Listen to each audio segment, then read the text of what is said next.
Hello, my Earth signs. Welcome to your weekly element reading. So this is for all my Taurians, my Virgos, my Capricorns, and we're going to be focusing on the week of September 12th to September 19th. But of course, if you're coming across this reading outside of that time frame, Spirit, the Creator, not bound by time or space. So if your intuition and your gut brought you here, I would say trust it and move forward and watch it anyway. But if you are watching this between September 12th and September 19th, the energies I want to talk about this week that are impacting us astrologically are the full moon that's coming up on September 20th. So, usually the week before of a full moon, depending on, how much water you have in your chart and your sign and all that, you can already start feeling the energies and they can already start influencing your path and your journey.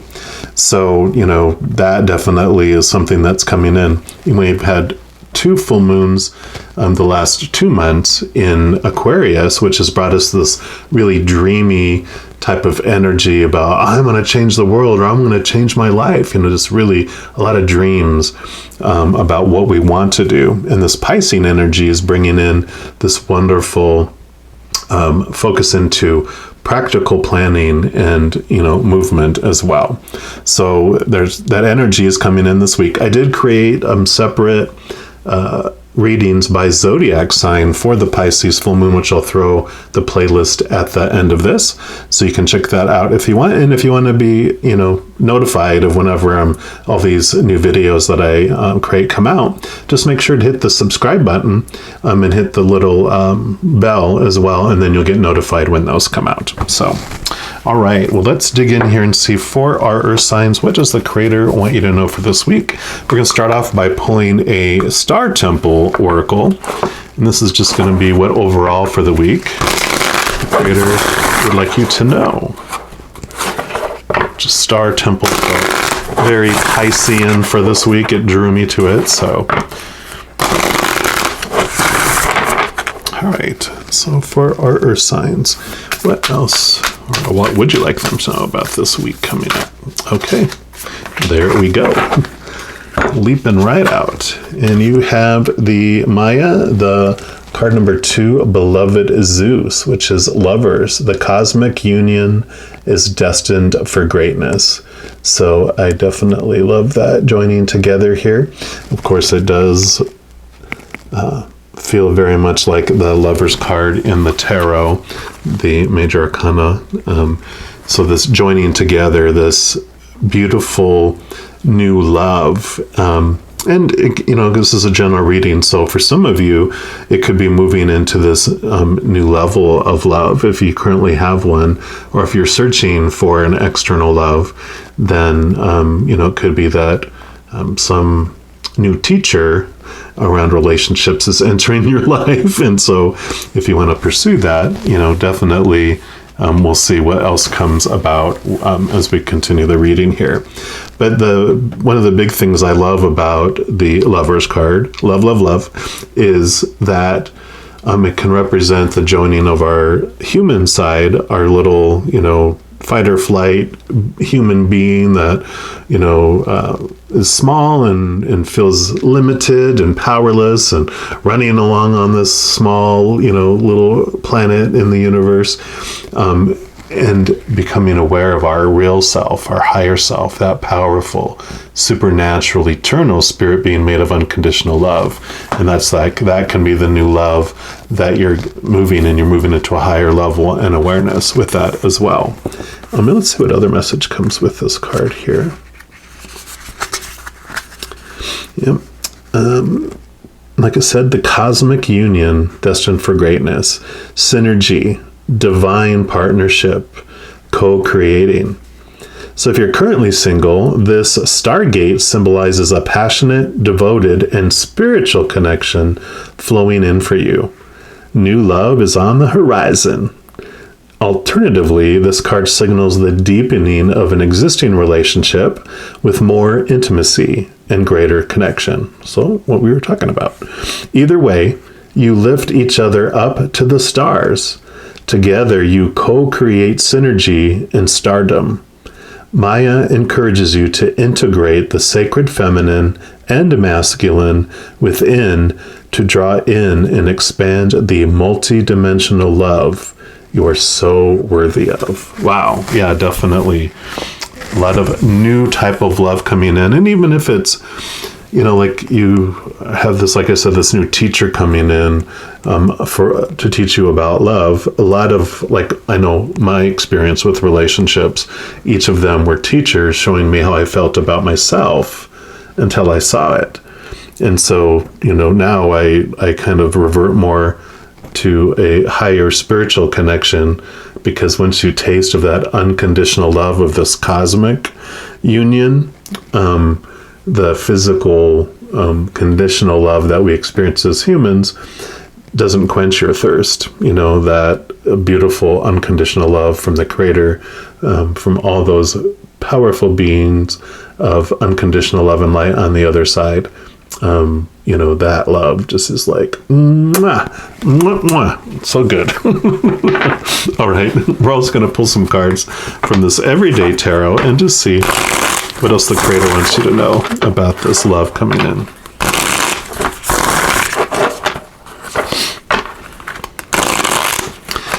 So the Lovers card in the Major Arcana, it's a beautiful journey, the Major Arcana, because it talks about your entire life.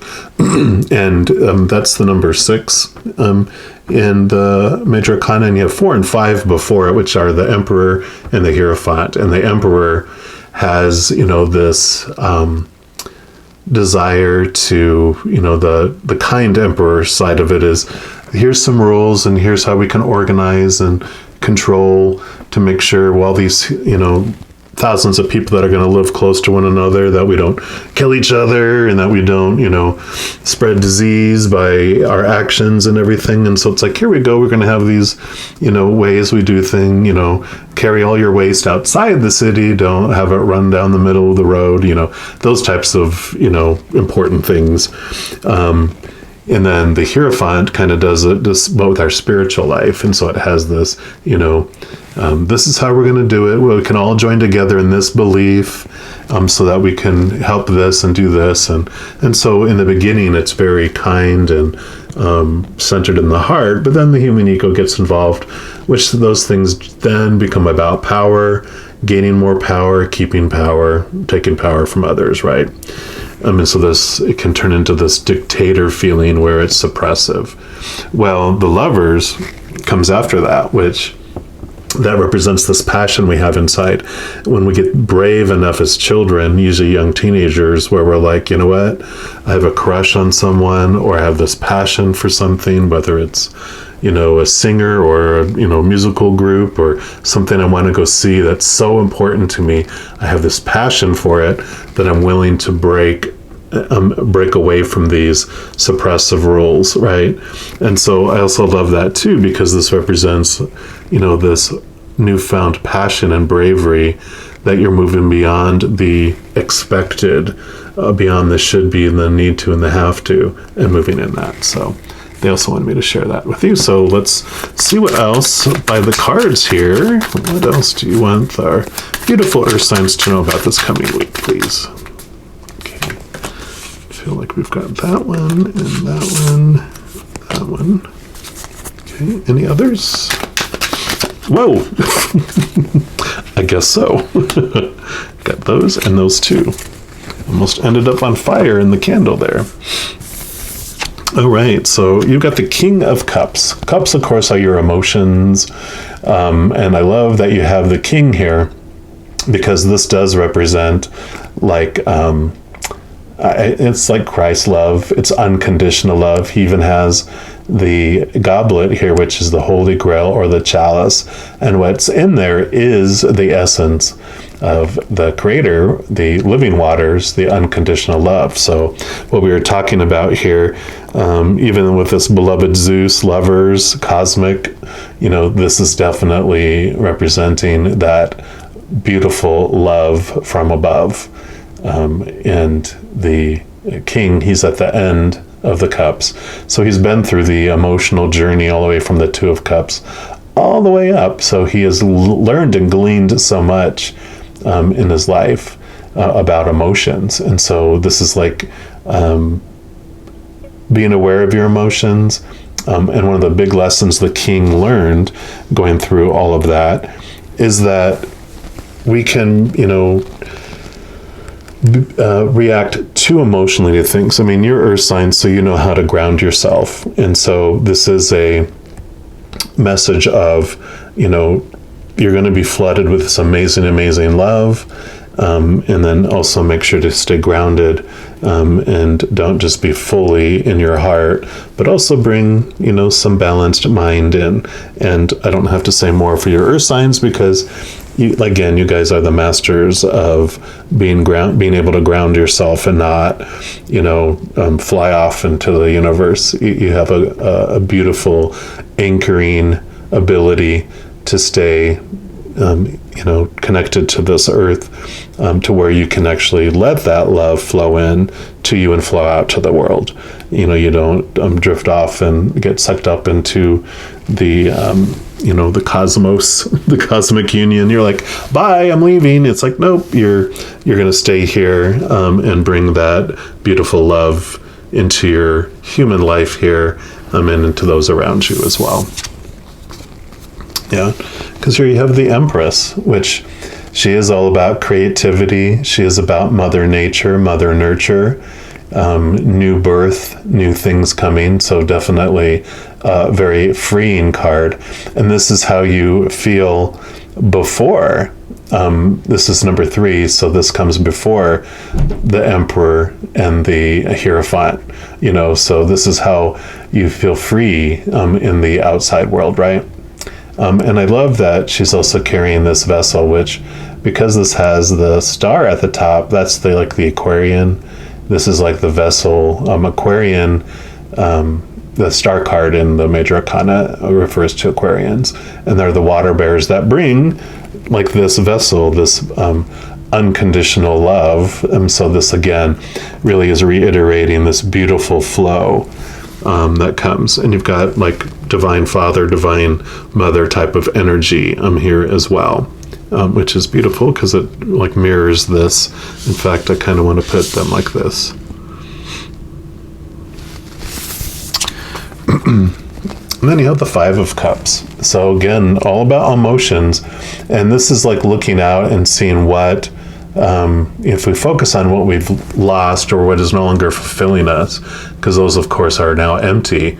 If we turn around, we see these 2 of Cups, which the 2 of Cups really also, for me, represents a lot of what I was talking about this divine relationship. It's your lower, the 2 cups, the lower one is your human side and the higher one's your higher self, and it's this beautiful bonding and joining together. That also, if you're not looking for a spiritual cosmic connection and you're looking at more relationship wise, then this would be, if you look on all the relationships that didn't work out and all that, then you're going to miss out on this beautiful union that you can have. They are standing here pondering, going, why did that happen? Why didn't those work out? And it's good, because the kind of the transformational energy that you can have with this is going, these were my teachers that taught me about myself. They were trying to show me what I wanted to see about myself until I see it. So what is it? Because then once you see it and you understand it, then you can turn around and have a different type of relationships. Because until you take the time to look over at those, you're going to have more teachers a lot the same as the others come in, because I had 5 relationships ranging from a year to 3 years each, and when I didn't learn from the first class, maybe I just really wanted to get a master's in it, right? Because that's why it took 5 different relationships for me to go, aha, I get it. But so you can turn around and you can see that, and then you can cross the bridge and go over to this beautiful castle that has so much more for you than what you had before. So a beautiful message here of transforming those emotions, making sure you look at, what was I wanting to learn from those relationships? What were they showing me about how I felt about myself? An example, if that's confusing, is like my biggest thing was I felt disrespected in one way or another from, each of my relationships. When I think it was The Path to Love by Deepak Chopra, I was reading in it, and it asked me, what is it that I'm looking for in a mate? And I was like, I feel like I was always disrespected, so I want to find respect. I want to find someone who respects me, because they either cheated on me or treated me horribly with how they spoke to me, or didn't have time for me and were trying to fit me in between the important things. All this stuff, all these stories I had about these people were, these messages, right? And so in the book, it says, well, what you're trying to find in someone else, you need to find for yourself, within yourself. And I admit the book went flying across the room for a little bit. But once I calmed down, I read it, and then I got honest with myself. I'm like, I respect myself. But then when I really sat there and I looked at it, I'm like, well, I would always give up my life, my friends, what I wanted to do for them because I thought that's what they wanted. And I'm like, that's not respecting me. And so a lot of the stuff I realized, okay, they couldn't, I couldn't allow them to love me any more than I loved myself. And so these are the big ahas, that you can come with in looking at the spilt empty goblets of the relationships of the past. Yeah, because here's the Tower. And this is beautiful too, because, it looks scary and everything, but really what this is about these things that are being removed out of our life for us. And when that kind of comes is this, you have this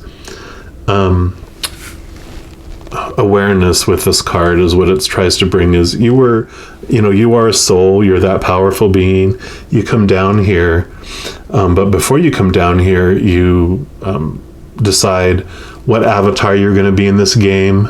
What's your strengths, your opportunities, your weaknesses, what weapons you have, like when you choose an avatar in a game, or like the new movies Jumanji, where, they click on themselves somewhere and a little screen pops up showing them all this stuff about themselves. Well, that's what happens before you come down here and you decide, this is when I'm going to enter the game and this is when I'm going to leave the game. And then you're like, and then these are all the levels and the things I want to experience as I go through this life. And so those are all the fated events and circumstances that are going to come into our lives. And then we come down here as the little being, and that little human avatar, with all those events that happen, we still have our free will, where we choose what story we apply to that situation. So that's our power, our free will. I determine what it means, what story I'm applying. I also determine what emotion I'm going to feel. So am I going to choose an extreme emotion of fear or an extreme emotion of unconditional love, or something in between? And that is the journey of the little avatar. Well, the Tower comes in, that, we've wanted these things to happen. And so there's something in our life, whether it's a relationship of some kind, whether it's romantic or family or friend or work or whatever, or situational like a job or something, kind of a situation we're in, or possessions, even, homes and cars and money and our bodies, all those things. And it's in our life because we wanted to experience those things up to this point, but to experience all these other things that are coming, this needs to be removed out of our life. Well, if we connect to our higher self and we get into nature, we get calm, where we can hear and be on the same frequency as spirit, which is a frequency of unconditional love and joy and peace and laughter, not fear noise where we can't hear anything. Because if we're in fear noise, we won't hear the countdown before the lightning strikes this tower. If we're listening, we can hear the 5, 4, 3, 2, 1, and we can choose to remove the item before we reach this tower moment where it will be hit by lightning and removed for us. And so you can 5, 4, 3, 2, 1. And if you don't do it, it just means that you wanted to experience, like me, I wanted to experience all those relationships up to that point. So I really, really learned about myself. And so at this point, then it's removed for us. And the beautiful message that comes with all of that awareness is that when something's removed out of your life, or whatever circumstances are happening in your life, they are happening for you. They're not happening to you, which with this message, with those relationships, like I talked about, while I was going through it, I felt like, why is this happening to me? But when, hindsight, of course, when I was journaling and I looked back over like this period of time, I'm like, look, I see a pattern.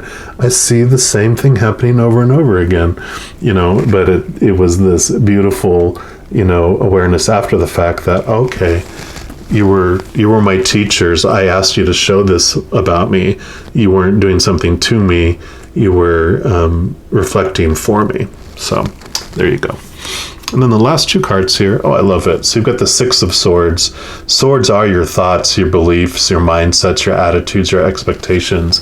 And you can see that they're moving from one direction heading in another, which means you're moving to new thoughts, new ways of thinking, new ways of believing, which comes from this knowledge that you're gleaning here. So beautiful. I love that. Yeah, because here's the expectations. This is that heartbreak, this belief that our heart can be broken. But, all this, heartbreak and that I felt were because of expectations. I call this my expectations card. And the feeling we have in our heart when we feel like it's breaking is actually fear igniting in it, because you don't feel it constantly when you have a situation where, you feel like you were betrayed. You only feel that heartbreak when you remember the situation, and the story that we attach to it is their actions mean something about me, that them, betraying my trust and going outside the relationship meant that I wasn't worthy, to be faithful to, or blah, blah, blah. It's all, we take it all on our own because that's what we're taught, from the outside world, right? Through movies or through whatever it might be. But those expectations and that prick of fear is what takes us into fight or flight mode. And that's what's going on in our lives. It's not really that our heart can be broken. It's a beautiful story. We came here to experience, like, what might it feel like that I can be betrayed, that I can feel all these emotions of fear. So there's nothing wrong with it. But it's these thoughts and beliefs that we've taken on, all our shoulds and supposed tos and need tos and have tos, that hurt us, that make us feel small, that make us feel powerless, that make us, feel like we're never going to be loved again. And it's beautiful. I mean, when we look at it again in hindsight, right? I know when I'm going through it, it really sucks.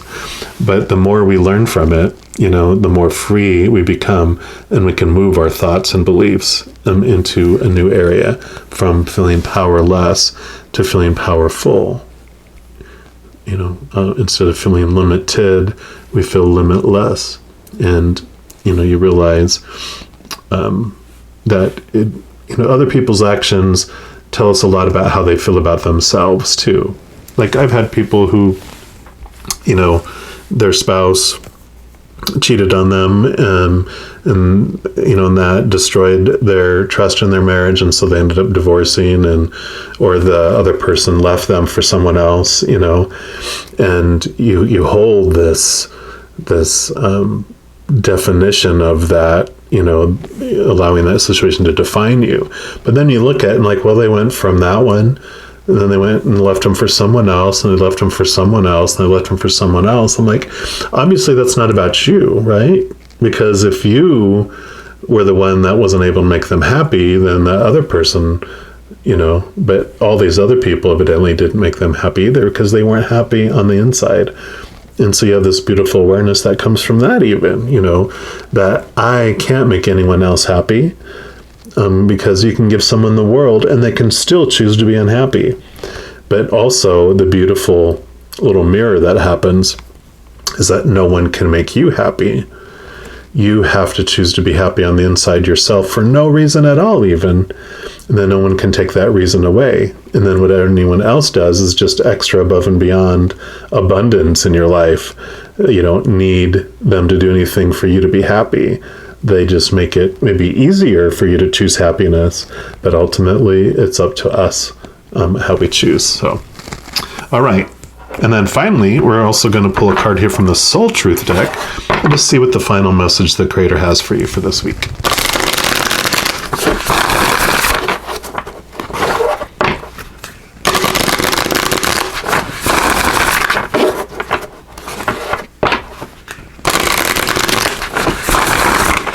All right, Creator, for our Earth signs, what's your final message for them, please? Okay, let's go to this one right here. To whom am I comparing myself right now? Yeah, definitely, that message comes with all this as well, doesn't it? Comparing what relationship I'm in or what life experience I've had, what type of relationships. And here is the other message here. I'll just show you and then I'll read it. What you are able to see in another is only visible because it is within you, ready to be brought out. Like we were talking about, right? Shine light on this feeling of not enough and see the truth. All that you need and want is within you. I love it. So today's soul action is today, stop comparing and start creating. So I love that. I love it. Because you also have the Empress here, which is number 3, which is all about creativity too. But yeah, what you need is within you, not outside of you. That's the whole message of the expectations, right? We're taught that all this stuff out here is supposed to fulfill us, but the only thing that's going to fulfill us is in here. Beautiful. I am loving this message for you. So just know as you go throughout this week that every moment of every day you are unconditionally loved by the Creator of all things. And I love you too. I'm sure I'll be talking to you very soon. Until then, have a fantastic week and you take care.